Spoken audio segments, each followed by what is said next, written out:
அப்போ தமிழ்நாட்டிலே அப்போலோ ஹாஸ்பிட்டலில் தான் தரமான ஒரு மருத்துவ உதவி பண்ண முடியுன்றது ஆட்சியாளர்கள் சொல்ல வர்றாங்களான்றது தான் நம்மளுடைய கேள்வியாக இருக்குது.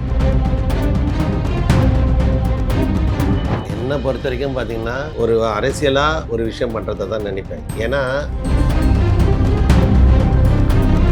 நான் கேட்குற ஒரு கவர்மெண்ட்டில் மக்கள் ஓட்டு போடுற மக்கள் இன்றைக்கி கவர்மெண்ட் ஹாஸ்பிட்டலில் போகிறாங்க. ஆனால் ஆட்சியாளர்கள் இவர்கள்லாம் ஏன் தனியார் மருத்துவமனைக்கு போகிறாங்கன்றது தான் நம்ம கேள்வியாக இருக்குது.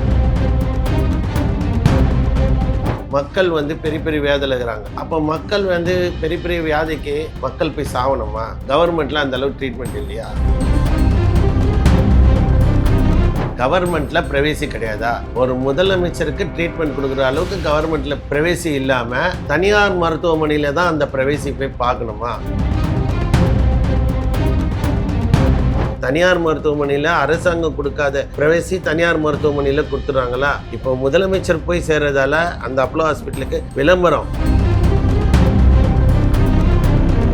திமுக பொறுத்த வரைக்கும் பணம் பலத்தை வச்சு தான் மக்களை சந்திக்கிறாங்க, குணத்தை வச்சு சந்திக்கிறது கிடையாது. அதனால நாட்டில் எது நடந்தாலும்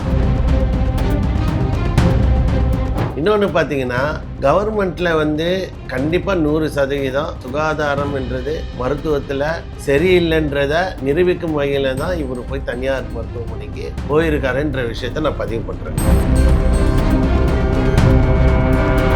அப்போல்லாம் பார்த்தீங்கன்னா ஒரு எலியோ இல்லை ஒரு குரங்கோ வச்சு தான் மனுஷன் பண்ணிட்டு இருந்தான். இப்போ கவர்மெண்ட் ஹாஸ்பிட்டலே பார்த்தீங்கன்னா மருத்துவன்றப்போ மக்களை வச்சு தான் எப்படி ஊசி போட்டுக்கிறதுன்ட்டு கத்துறாங்க. ஸோ இதுக்கு பயந்து தனியார் மருத்துவமனைக்கு முதலமைச்சர் போயிட்டாரு. வணக்கம் சார். வணக்கம் மேடம். தமிழ்நாட்டுடைய முதலமைச்சரான ஸ்டாலின் அவர்களுக்கு உடல்நல குறைபாடு ஏற்பட்டிருக்கு. அப்போலோ மருத்துவமனையில் அனுமதிச்சிருக்காங்க. முதல்ல இதை சார்ந்த உங்களுடைய கருத்து என்ன? என்னை பொறுத்த வரைக்கும் பார்த்தீங்கன்னா ஒரு அரசியலாக ஒரு விஷயம் பண்ணுறதை தான் நினைப்பேன். ஏன்னா உண்மையிலே அவருக்கு உடம்பு சரியில்லையா இல்லை நாட்டில் நடக்கக்கூடிய விஷயங்களால் அவருக்கு ஒரு தலைவலி வந்த மாதிரி ஒரு க்ரியேட்டிவிட்டி பண்ணுறாங்களான்ட்டு தான். ஏன்னா இப்போ பார்த்திங்கன்னா நாட்டில் இன்றைக்கி தமிழ்நாட்டில் எங்கே பார்த்தாலும் சொல்ல தேவையில்லை.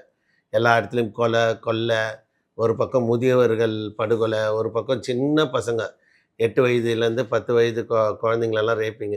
ஸோ கட்டுக்கடங்காத லா அண்ட் ஆர்டர் பிரச்சனை. அவருடைய இலக்கால் இருக்கக்கூடிய போலீஸ் துறை இன்றைக்கி செயல்படாமல் ஐசியூ வார்டில் இருக்குது. இன்றைக்கி காவல்துறை எந்த ஒரு செயலிழந்த காரணத்தில் நாட்டில் தலை தூக்கி ஆடுற பிரச்சனை. ஸோ இப்போ நான் கூட ஒரு புக்கில் பார்த்தேன், அவருடைய தலை சுற்றிச்சு, அதனால் எட்டுன்னு போய் பண்ணுறாங்க. சரி, நான் கேட்குற ஒரு கவர்மெண்ட்டில் மக்கள் ஓட்டு போடுற மக்கள் இன்றைக்கி கவர்மெண்ட் ஹாஸ்பிட்டலில் போகிறாங்க. ஆனால் ஆட்சியாளர்கள் இவர்கள்லாம் ஏன் தனியார் மருத்துவமனைக்கு போகிறாங்கன்றது தான் நம்ம கேள்வியாக இருக்குது. என்ன ஒரு விஷயம்னா இப்போ நல்ல ஒரு முதல் உதவி வேணும்னா அப்போலோ ஹாஸ்பிட்டலில் தான் போகிறாங்க. அப்போ தமிழ்நாட்டிலே அப்போலோ ஹாஸ்பிட்டலில் தான் தரமான ஒரு மருத்துவ உதவி பண்ண முடியுன்றது ஆட்சியாளர்கள் சொல்ல வர்றாங்களான்றது தான் நம்மளுடைய கேள்வியாக இருக்குது. ஒரு முதலமைச்சரே ஒரு எந்த முதலமைச்சராக இருந்தாலும் அப்போலோ ஹாஸ்பிட்டலுக்கு போகிறாங்க. ஏன் அந்த மாதிரி ஒரு தனியார் மருத்துவமனையை நாடுறாங்க? அப்போது இன்றைக்கி மக்களை நம்ம எப்படி சொல்ல முடியும்? தனியார் மருத்துவமனைக்கு அப்போ மக்களும் போக ஆரம்பிப்பாங்க. அப்போ அரசு சுகாதார மருத்துவமனையில் கேள்விக்குறியாக இருக்குது தான் நம்ம விஷயமாக பார்க்குறோம். எந்த ஒரு ஆட்சியாளரும் பார்த்திங்கன்னா முதல் உதவி அப்போலோவில் போய் எடுக்கிறாங்க. இப்போ இவர் கூட பார்த்திங்கன்னா தேனாம்பேட்டை அப்போலோவுக்கு போயிருக்காங்க. அதுக்கப்புறம் கிரீம்ஸ் ரோடு அப்போலோவில் விசிட் பண்ணியிருக்காங்க. சும்மா ஒரு தலை சுற்றுறதுக்கே ஒரு முதலமைச்சரே தனியார் மருத்துவமனை நாடுறாருன்னா மக்கள் பெரிய பெரிய வியாதியில் இருக்கிறாங்க. அப்போ மக்கள் பெரிய பெரிய வியாதிக்கு மக்கள் போய் சாவணுமா? கவர்மெண்ட்டில் அந்த அளவுக்கு ட்ரீட்மெண்ட் இல்லையா? இல்லை முதலமைச்சருக்கே தெரியுதா கவர்மெண்ட்டில் ஹாஸ்பிட்டலில் டாக்டர்ஸே இல்லை, ட்ரீட்மெண்ட் சரியில்லை. கவர்மெண்ட்டில் மருத்துவ உதவிக்கு இப்போ இந்த நர்ஸ் எல்லாம் பார்த்திங்கன்னா ட்ரைனிங் ஸ்டூடெண்ட்டு தான் இருக்கிறாங்க. நிறைய மருத்துவமனையில் பார்த்திங்கன்னா ப்ரைவேட் ஹாஸ்பிட்டலெலாம் நர்ஸை போட்டு வச்சுருக்காங்க. அப்போ கவர்மெண்ட் ஹாஸ்பிட்டலில் பார்த்திங்கன்னா நர்ஸுன்றதே மெடிக்கல் ஸ்டூடெண்ட் வராங்க. இப்போ பார்த்திங்கன்னா ஒரு இன்ஜெக்ஷன் போட கூட அவங்க கற்றுக்குறாங்க.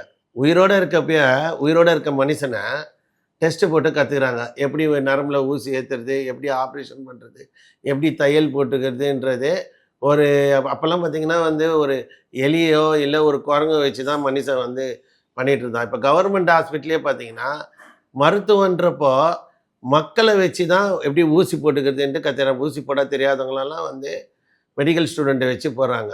ஸோ இதுக்கு பயந்து தனியார் மருத்துவமனைக்கு முதலமைச்சர் போயிட்டாரான்றது தான் நம்மளுடைய விஷயமா இருக்குது. இப்ப முதலமைச்சரா இருக்கட்டும், அரசியல் தலைவர்களா இருக்கட்டும், பொதுவாவே வந்து ஏன் கவர்மெண்ட்ட தாண்டி பிரைவேட் கிட்ட போறாங்க அப்டின்னா, அங்க நெறைய பிரைவசி இருக்கும் அப்டிங்கிற ஒரு கேள்வி அவங்க கிட்ட இருந்து ஒரு பதில் வந்து வைக்கப்படுது இல்லையா? இத நீங்க எப்படி பார்க்குறீங்க? இப்ப இந்த ஒரு விஷயம் வந்து மீடியா பக்கமா இருக்கட்டும், மக்கள் பக்கமா இருக்கட்டும், பிரபலமான ஒருத்தர் அரசியல்வாதி அப்டிங்கிறது, அது வேற மாரி ஒரு திசையில பரவ ஆரம்பிக்கும் இல்லையா? அதுக்காக தான் அவங்க பிரைவேட் ஹாஸ்பிட்டலயே வந்து கவர் பண்றாங்க. இப்போ ஒருத்தருக்கு உடல்நல குறைவு இருக்கு.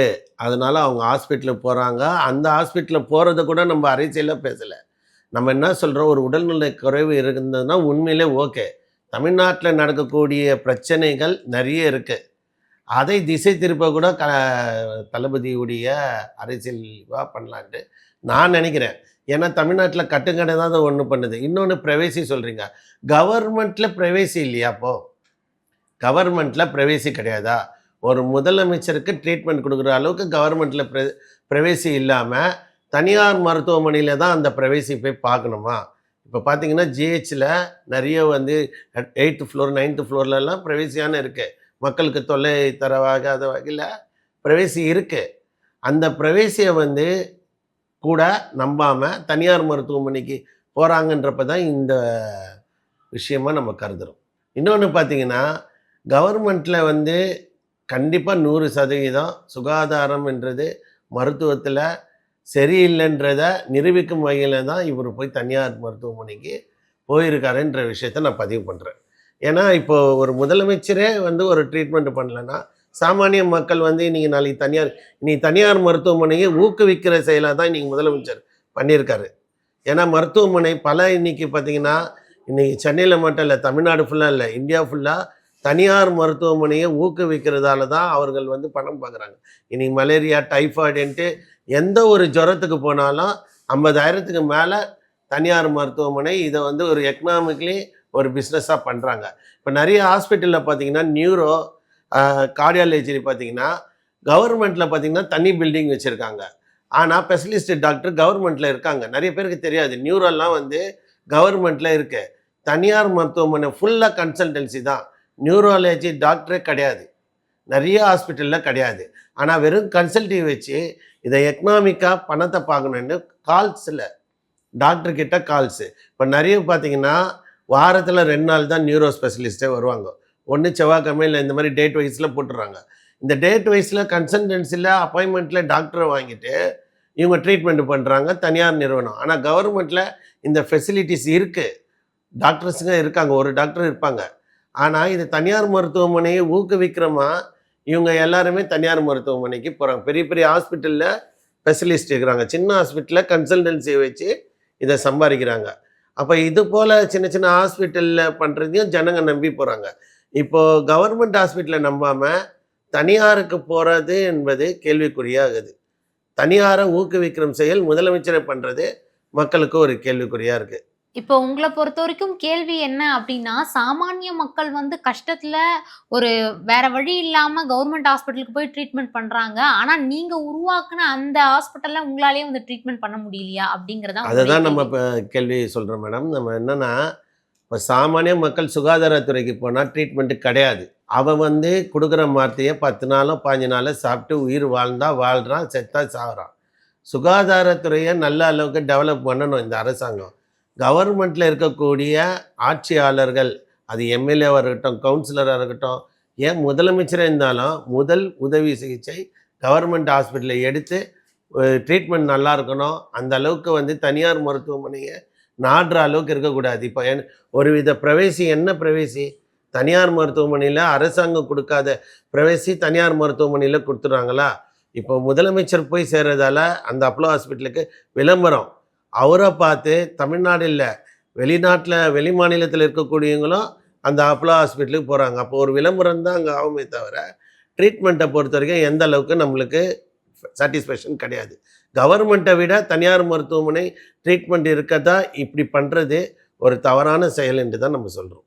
எந்த காரணத்தினால அவருக்கு வந்து உண்மையிலேயே உடல்நிலை சரியில்ல, அவர் வந்து தவறான ஒரு கருத்த வச்சுட்டு போயிருக்காரு அப்டிங்கிற மாரி நீங்க சொல்றீங்க? அதாவது ஒரு மனிதனுடைய அவருடைய உடல்நிலை எப்படி இருக்குன்னு தெரியாது. ஆனால் நாட்டில் அவரால் பதில் சொல்ல முடியல. எத்தனை சாரி கேட்க போகிறாரு தெரியல. மூளைக்கு கொலை, மூளைக்கு கற்பழிப்பு, சிறுவர்கள் வயதானவர்கள், முதியோர்கள் கொலை. ஸோ இதுலேருந்து மீடியாவுடைய டிஆர்பி ரேட்டு எல்லாமே பார்த்தீங்கன்னா, ஊடகங்கள் திசை திருப்பி இன்னைக்கு அப்போலோ ஹாஸ்பிட்டல்ல போய் நின்னவுடனே இதை எல்லாத்தையும் மறந்துடுறாங்க. ஜனங்கள பொறுத்தவரைக்கும் ஞாபக மறதி ஜாஸ்தி. இப்போ திமுகவை பொறுத்தவரைக்கும் பணம் பலத்தை வச்சு தான் மக்களை சந்திக்கிறாங்க. குணத்தை வச்சு சந்திக்கிறது கிடையாது. அதனால் நாட்டில் எது நடந்தாலும் அடுத்த ஒரு விஷயத்துக்கு போயிடுறாங்க. இப்போ நேற்று வரைக்கும் 5 கொலை 5 கொலை பேசியிருந்தோம். இன்றைக்கி வந்து முதல்வர் மருத்துவமனை பேசுகிறோம். முந்தா நேற்று பார்த்தீங்கன்னா 80 வயது ஆயா கற்பழித்து கொலை. அதுக்கு முந்தானி பார்த்தீங்கன்னா 8 வயது குழந்தை. அப்போது நாளுக்கு நாள் ஒரு விஷயத்தை ஹாட்டாக நியூஸில் வந்து வருது. அப்போ மறக்கணும் என்ற விஷயத்துக்கோசம் இதை முதல்வர் ஏன் திசை திருப்பி தலைவலி சொல்லி படுத்திருக்க மாட்டாருன்றது தான் என்னுடைய சந்தேகம். ஒரு பக்கம் மக்களை ஏமாத்த இல்லைன்னா மக்களை வந்து திசை திருப்புறதுக்காக அவர் வந்து ஹாஸ்பிட்டல் அட்மிட் ஆயிருக்காரு அப்படிங்கிறது இருக்கட்டும். இன்னொரு பக்கம் உண்மையிலேயே அவருக்கு உடல் நலத்துல ஏதாச்சும் குறைபாடுகள் இருக்கு, அவர் சீரியஸா இருக்காரு அப்படின்னா இந்த 2026க்கான ஆட்சி காலம் எப்படி அமையும்? அதாவது நான் திருப்பி திருப்பி பதிவு போடுறேன். என்னன்னா, கண்டிப்பாக இது வந்து ஒரு அரசியல் கண்ணோட்டமாக நாட்டில் நடக்கக்கூடிய பிரச்சனைக்கோசம் திசை திருப்ப விஷயம்தான் இருக்குது. இதுக்கு முன்னாடி அவர் அப்போலோ ஹாஸ்பிட்டலில் எப்போ போய் அட்மிட் ஆனாருன்ற கேள்வி ஒன்று இருக்குது. ஏன்னா லாஸ்ட்டெல்லாம் வந்து அவர் வந்து லண்டனில் தான் போய் மருத்துவ சிகிச்சை எடுப்பார். அவருக்கு எந்த ஒரு பிரச்சனைனாலும் வெளிநாட்டில் போய் லண்டனில் தான் சிகிச்சை எடுத்துன்னு வராரு. நம்ம பேப்பரில் பார்ப்போம், காணொலியில் பார்ப்போம். இப்போ இன்னைக்கு பண்ணுறது ஒரு நாடகம் என்பதை நான் பதிவு பண்ணுறேன். ஏன்னா அவர் உடல்நிலை குறைவுன்னா டக்குன்னு ஃப்ளைட்டை பிடிச்சி லண்டனில் தான் போயிட்டுருப்பாங்க. நீங்கள் அடிக்கடி பார்க்கலாம் நியூஸில். லண்டன் விரைந்தாருன்ட்டு தான் சொல்லுவாங்க. அப்போலோ ஹாஸ்பிட்டலில் அவர் ட்ரீட்மெண்ட் எடுத்தது இல்லை. எடுத்தது வந்து கம்மி தான் எடுத்திருப்பார் போயிருந்தா கூட. இந்த அளவுக்கு இல்லை. இன்றைக்கி நாட்டில் நடக்கக்கூடிய பிரச்சனையை திசை திருப்பி தன்னுடைய உடல்நிலையை காரணம் காட்டி எல்லாருக்கும் கண்மூடி வித்தை காட்டுறாருன்றது தான் என்னுடைய பதிவு.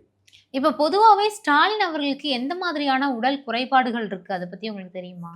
இப்போது அவருடைய உடல்நிலை குறைவை பற்றி எனக்கு அவ்வளவா தெரியாது.